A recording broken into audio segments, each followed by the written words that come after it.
At panghuli sa probinsya, mag-asawa dyan sa Bacolod, mga katropa, nakuha na ng 5.4 million pesos na halaga ng shabu. Katropa natin sa balita, Wendell Balinario na XFM Bacolod.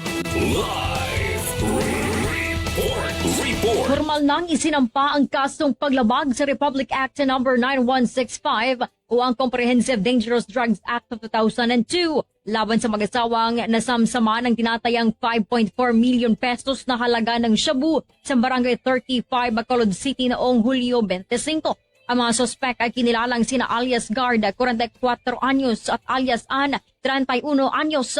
Pareho silang residente ng Purok 5, Magsungay, Barangay 5, Airport, Bacolod City. Batay sa investigasyon ng Bacolod City Police Station 1, pinaniniwala ang nagsisilbing mga courier ng ilegal na droga ang mag-asawa na umano'y naghahatid ng shabu sa Bacolod City at iba pang lugar sa lalawigan ng Negros Occidental. Kasalukuyan namang nasa kustodiya ng pulisya ang mag-asawa habang isinasagawa ang karagdagang investigasyon at hinihintay ang kaukulang disposisyon sa kanilang kaso.